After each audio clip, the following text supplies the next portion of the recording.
A-T. It's in the name. Before we get started, we wanted to tell you about a project that's really close to our heart. We have written a brand new children's book called The Adventures of Ben and Travis and the Divided Kingdom.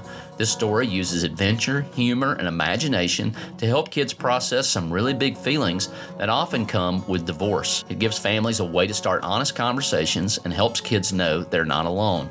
If you're a parent, grandparent, teacher, or church leader walking alongside a child through a season like this book could be a helpful resource. You can pre-order your copy now at benandtravis.com/books. That's The Adventures of Ben and Travis and the Divided Kingdom, available for pre-order today at benandtravis.com/books.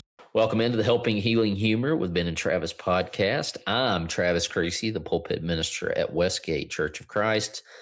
That is all-pro counselor with Mars Hill Bible School, 3-Court Counseling, Highland Park Church of Christ.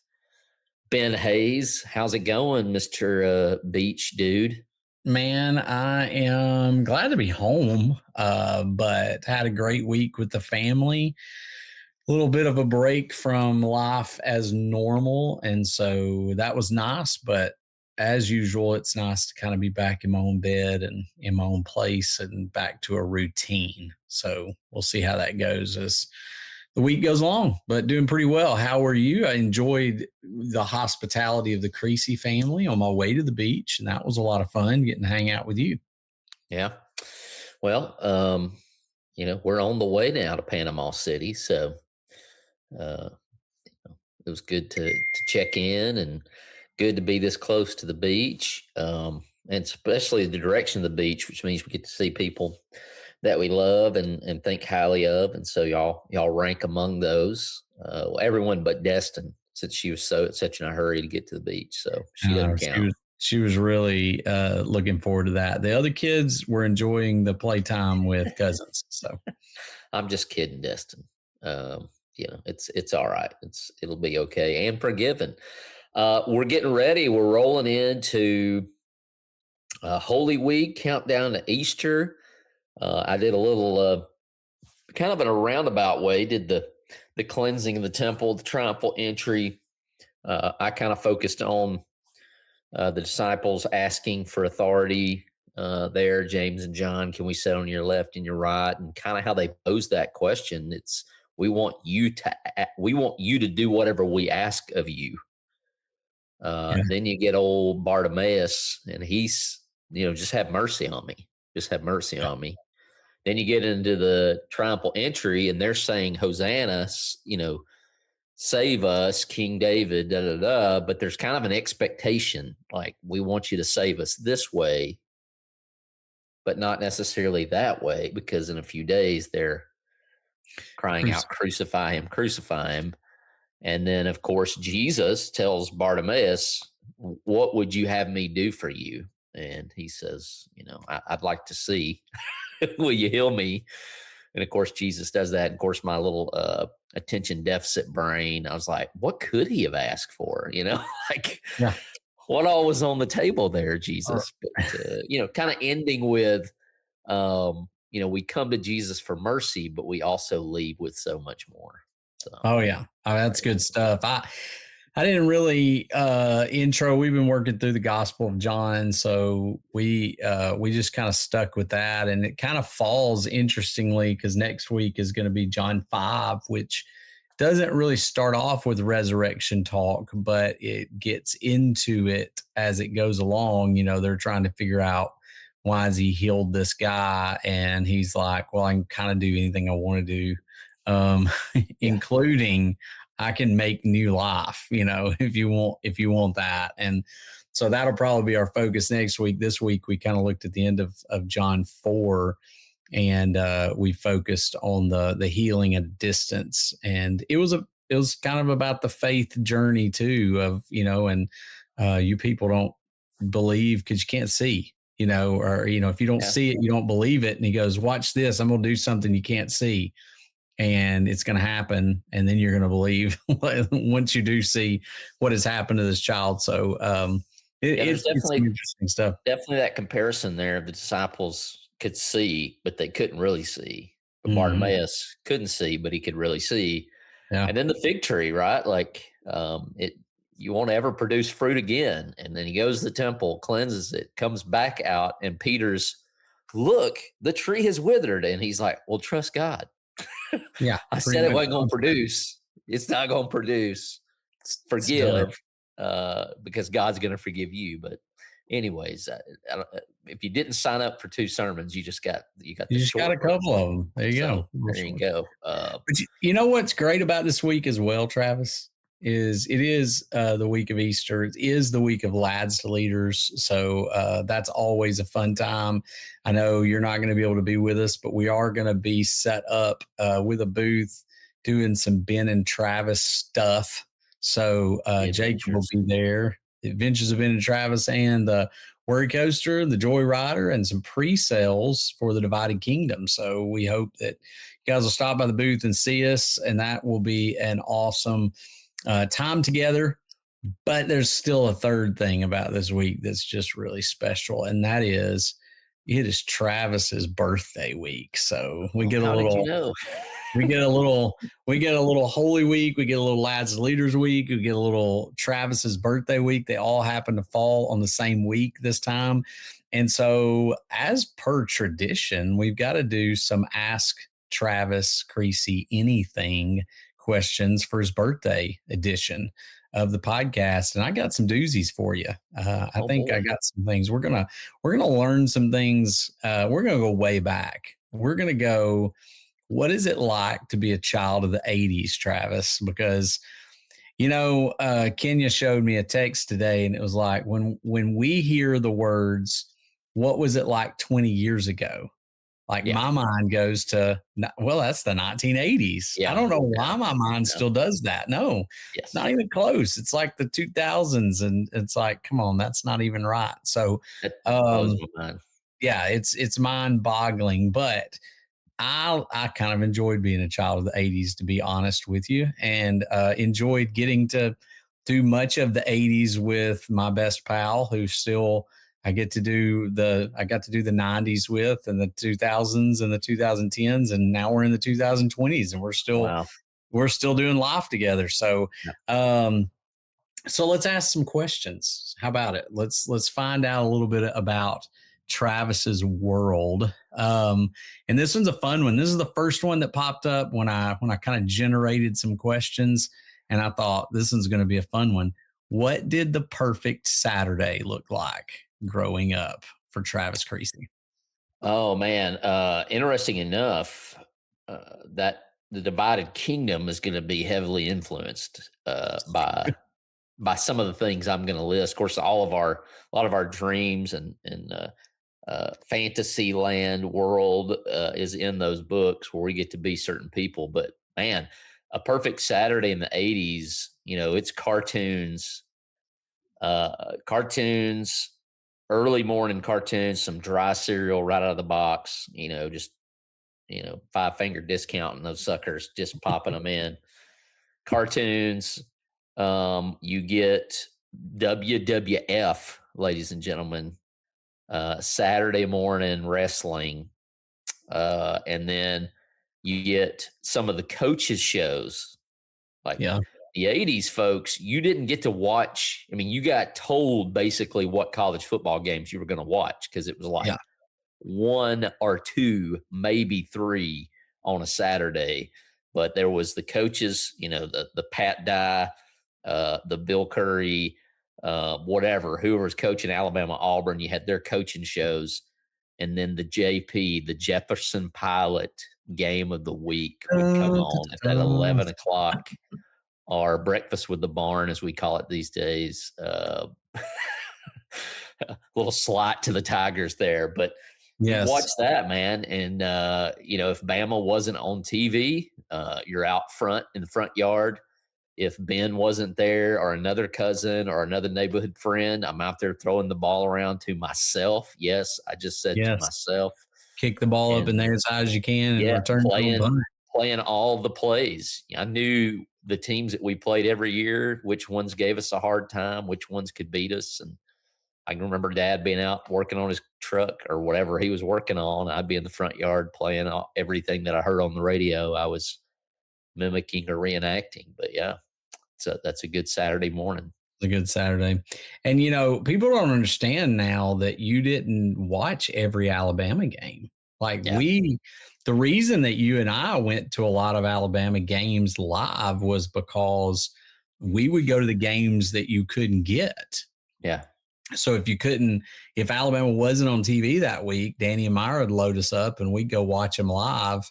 And then came pay-per-view, and we started doing a little bit more with the pay-per-view, but we'd still try to go to some games. And then, then it kind of was like, why go to a game? You can watch every one of them on TV now. Yeah.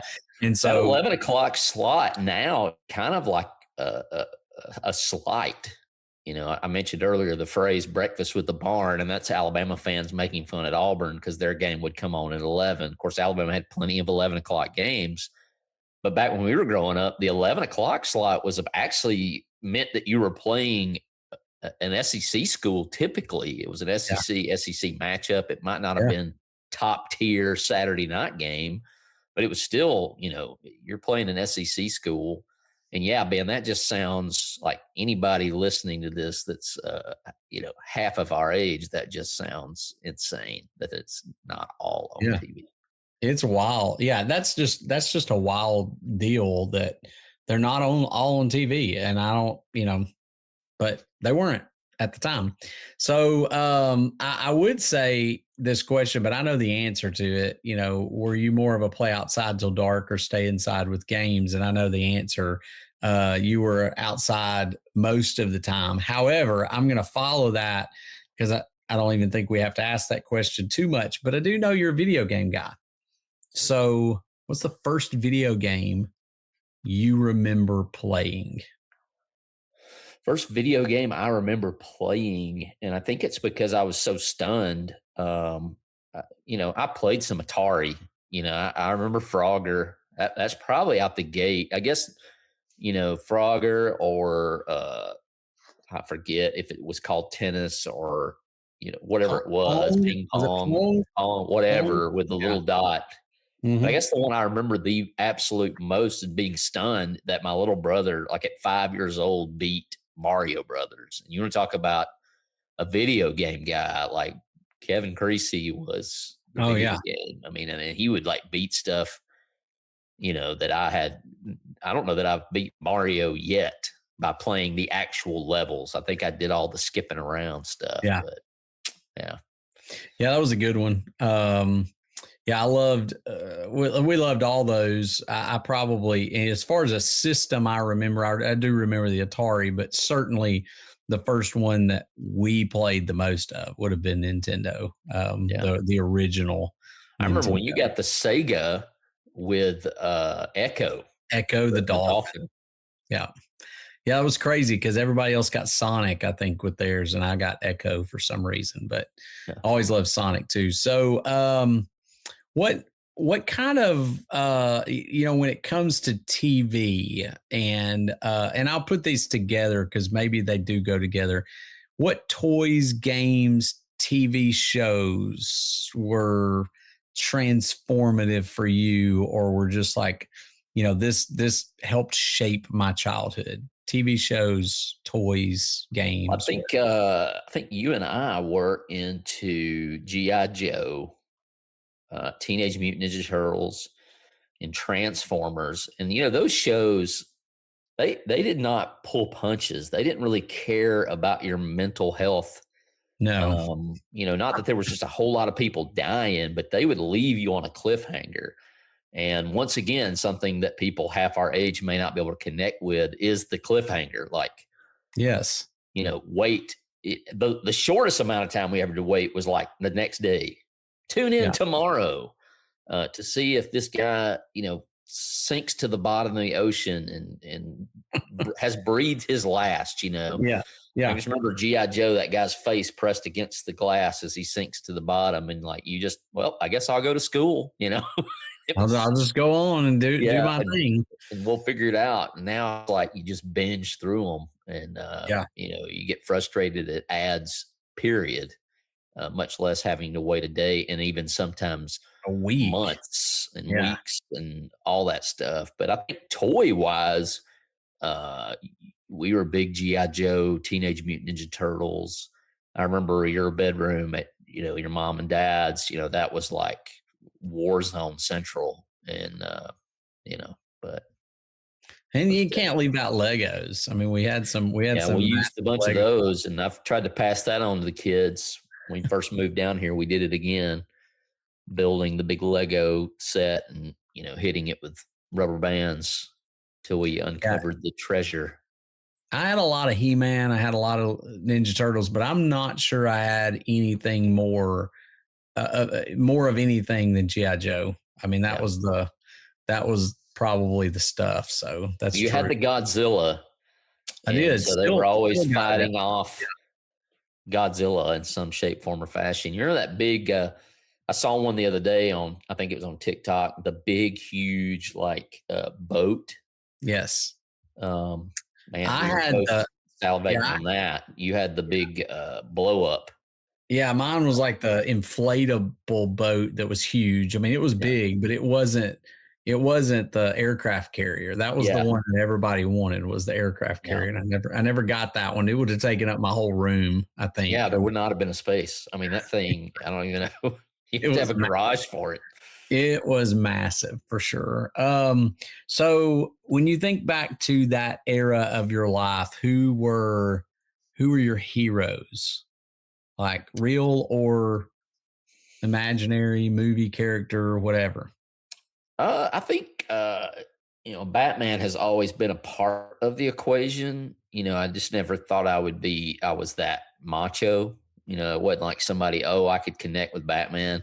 And so it had to be Spider-Man. Um, the nerdy, which that's the thing. And people are like, they debate, there's a debate on who's the best Spider-Man, but then who's the best Peter Parker, or who's the best Batman, the best Bruce Yeah. Wayne. And, I just have a hard time connecting with these Peter Parkers who are attractive. Like Peter Parker is a nerd. Yeah. Peter Parker is, to steal a biblical phrase, not someone you would look at and go, oh yeah, that's a superhero. And, I just heard somebody say that the guy that, I forget his name, is a guy between Toby and Holland, Andrew that he Garfield. was the best Peter Parker. And I was like, that guy is like a model. Yeah. Like every girl in the school would have been about that guy. Yeah. Yeah. Uh, but, I'm much more the comic book nerdy Peter Parker, and then the sarcastic The side of it. sarcasm for Peter But yeah, Parker the was the best sarcasm. part. Yeah. Absolutely. Um, I'm not a turtle. I'm not a ninja, but I mean, we talked about this around Christmas, but Cowabunga, dude, like Yeah. Well, you were a selfie ninja once upon a time. I So was, I was, there's that. SWAT, Skits with the Truth, The Adventures of Ben and Travis, making dreams come true. That's I've right. been Batman All over and the Skits with the place. Truth. I've been a ninja. So we're just getting to live the dream. That's exactly right. So, what do you think kids today don't understand about life before the internet? Oh man, to be able to entertain yourself, and the crazy amount that we were able, whether we were together, if we were together, it was over. Like they knew the, it wasn't keeping us entertained; it was keeping us from burning things down, Yeah. and hurting ourselves or someone else. But even when we were apart, we could entertain ourselves. Like we didn't need a screen, and that's not me being judgmental because I'm as hooked as anybody on the screen. But we could get lost in our own little world, and once again, that's where the adventures of Ben and Travis come from. A lot of that imagery is because, hey, I've always wanted to be in the A team, so let's take a spin at that. Or, but yeah, and uh, we didn't need the specific thing. I mean, like you said, the little wiffle ball bat was everything. It Mhm. was the proton pack Ghostbuster. It was the bazooka, the rifle, uh, the lightsaber. Which if somebody would have handed us all that stuff, we'd have gladly taken it. We just didn't need it Absolutely. to have a good time. We could find a way without it. So, how did you communicate before the cell phones? Well, I kind of think that the dating world has suffered a great loss. And maybe that's just me being an old man. But if I got rejected, I got rejected to my face, like a real man. And as you well know, Ben, I was not fearful to go and let my feelings be known, That is but I true. was also quick to move on as well. If you rejected me, I didn't dwell too much on it. But man, Or in there's a an art note to it. form, like a check yes or no kind of thing. Yes, there's an art form to it that I think is lost, and that's just communicating with people, whether you have an interest in them or not. That's true. It's amazing how much there are people out there who fear the older generation, but how much of that fear and lack of communication would be corrected just by looking them in the eye and being respectful. And there was something too about the courage to call a house number. Yes. And I don't you know had who's going to answer that phone. Is it going to be no your idea. dad? Is it going to be your mom? Is it a dad that's going to be like, who is this? Or is it a mom who's going to ask questions? Or is it a little sister or brother who then you're going to get berated by a 10-year-old or whatever? I mean, you just don't ever know. And so it was like this Russian roulette of dialing a phone number and wondering, what's on the other end, hoping that the person you're calling got to the phone before another family member did. And there was only so much distance you could get That's from right. your family to where they wouldn't overhear the entire conversation. So you took that cord and you spread it as far as you Stretched could. it as far as it could and pinched it between the door. And then, of course, we got cordless phones and Yes. then, of course, cell phones at some point. Shout out to you, Zach Morris. Yeah, exactly. That's exactly right. So I can't imagine being you, Ben, and having a sensitive conversation with Kirk Hayes in the house. or And at Dale. times, I guess Dale. Yeah, it was a little, Dale was kind of gone by the time I was having too many sensitive conversations, but yeah, that was a little What a odd. blessing. It was too, I guess. I mean, by the time I was 15, 14 or 15 and starting the dating process, I was kind of an only child at the house. So that was a little bit better. Well, But there you go. so what is something from the 80s you're embarrassed that you absolutely loved? That you're like, man, how could I have ever been into that? There's so many options. But the crazy thing is they've all come back around. That's exactly I right. never had a mullet, which means I'm probably not actually a creasy. Like, I think you have to have a mullet. In fact, my hair, when it grows out long, it like tries to grow one just naturally because it's in the DNA. It's in the genes, man. But all those things come back. Probably, when we were little kids, and of course, there's a picture of us standing on our grandparents' porch, and I'm wearing basically a diaper. Yes. But we had the short shorts. We were just right on. And so when we were little kids and we got out of, the onesies or whatever, the short shorts were there and the tall socks. Mm-hmm. And so that's something that's back now that I thought would be gone and stay gone. But, even towards the end of my coaching career, I had to get on the boys to like stop rolling their shorts up at the top and making them shorter. And I'm like, listen, man, nobody, we don't want to be blind today from the white brightness of those legs. And there's probably the tall socks, I guess. Yeah.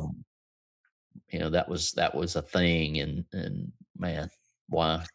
Well, we talk about these shifts, I guess, paradigm shifts or whatever you want to talk about, whatever you want to call them, but where you have like from one extreme to the next. And it's like there was those short shorts. And then by the time we were teenagers, there was these shorts that were like halfway down your shin bone, and it was like there was no in between land. It was short, and then all of a sudden it was to the shins.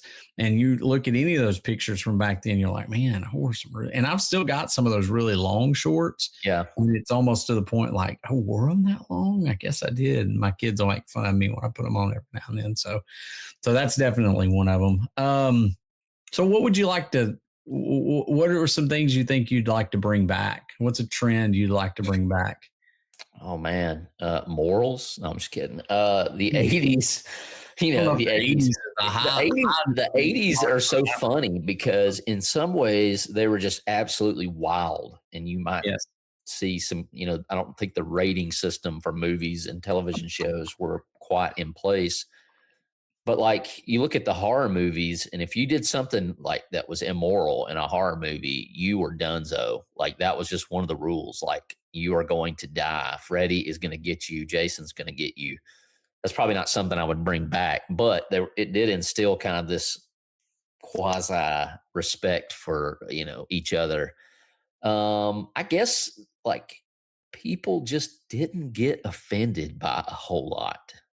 It was like people just I don't like that. Okay, I'm just not going to do it. Yeah. And like kind of moved on. And now it's just offended about everything. And I probably would just get instead of bringing something back, I'd probably just get rid of social media. That's a good Um, point.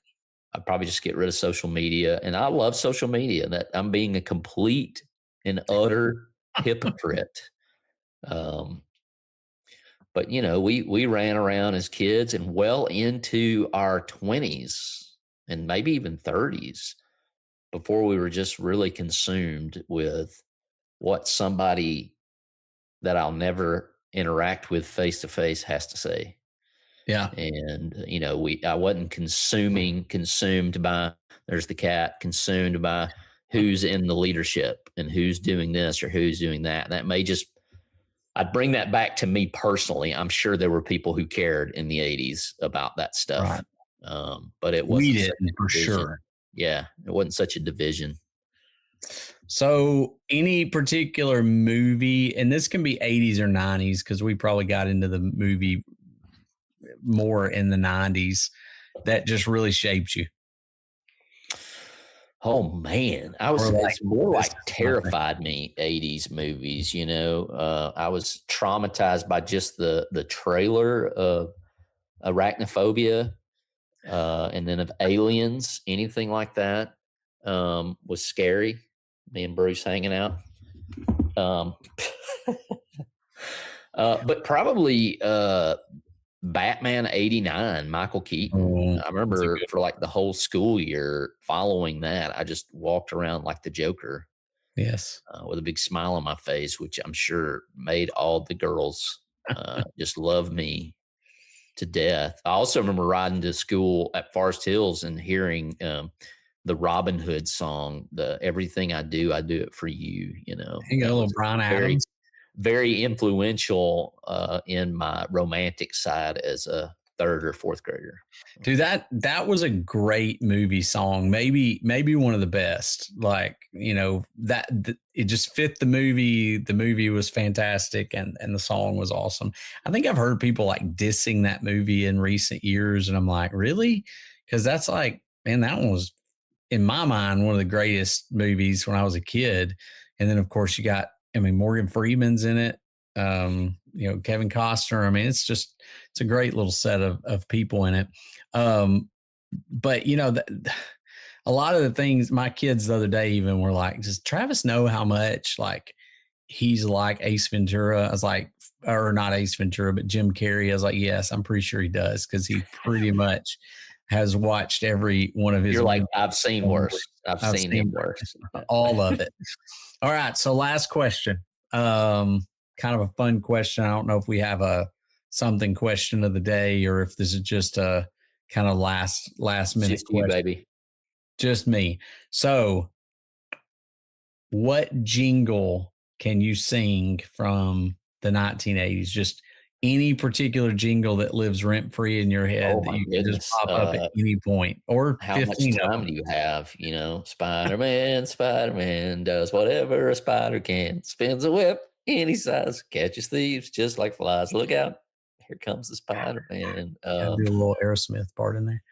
Yeah. The, Spider Man's a good one. and just a good old voice. Never, Oh, yeah. never mean no harm. Uh, my mama can't understand why they keep a show in my hands and not my face on TV. Right. Man. That Jefferson Pilot. Yeah. game of the week. Was that the dun da da da da da da da, or is That's the that CBS. CBS? That's Yeah, CBS, isn't it? CBS. I'm trying to think of some more. I know if you hear Unsolved Mysteries theme, Yeah. I know To what this comes to day, I your won't mind. sleep. So You- just hearing the jingle, just hearing the song of it coming on. I mean, there's so many great sitcom um, jingles from then, so many commercials. And you were mentioning commercials earlier, or movies and different things that haunt you. And I was thinking, and it went hard, like the cartoons that went hard. Commercials went hard in the 80s. Like, I mean, there was some stuff that you're like, they really got away with throwing that stuff out there. Every now and then yeah, run across TikToks or something that'll have some of those old, I don't even know where they dig these things out, yeah. but they'll find these old commercials, and I'm like, And they I have the remember that emotional ones, commercial. man. Like they're selling you coffee, and you're like emotionally like, Yes. oh, what a beautiful commercial. And we're kids, Yeah. like we're not even supposed to get hit with feelings like that. But it was just like, my goodness, I want that coffee if it's going to make every morning like Christmas morning. Um, It's uh, fantastic stuff. Well, it's been fun to walk through the 80s with you. A little memory lane for Travis's 45th 45th, birthday. and down here in Dothan, they have billboards of when celebrities turn 45, and it's a colonoscopy commercial. So Well, have fun with that. Brittany turned 45 today. She needs to schedule her colonoscopy appointment, or so. So this podcast brought to you by get your colonoscopy done for your 45th year. If you haven't done that, health is important. So we're I'm the old enough to Helping remember when it Healing was Humor. 50, and I was like counting down, like, okay, I've got a few more years, and then they bumped it up on me. So No, you'll get some good sleep with it. You'll also get a good cleaning out with it. So whatever it takes. Welcome to the 40s. So we certainly hope everybody has a great Holy Week. We're getting into Good Friday. That's the actual day, April 3rd, my birthday. And of course, it's Good Friday for many more important reasons. But nonetheless, I certainly appreciate it, Ben. And we'll be doing this for you in July. So that's good true. old 46. I can't let you off the hook without reminding you of That's that. right. I'm a little bit older. So well, happy birthday to you. Thankful that you're still hanging around with me. And whether it's the 80s, 90s, 2000s, 2010s, 2020s, hopefully we get a few more of these decades in that we get to hang out and do some cool stuff together. I love you, man. Love you. Have a good one. Thanks for being with us for this episode of the Helping Healing Humor podcast. Be sure to download our free ebook, 28 Days of Focused Living, at benandtravis.com and receive all of our Helping Healing and Humor extra content directly in your inbox. We look forward to having you join us at the same Ben and Travis time, same Ben and Travis channel.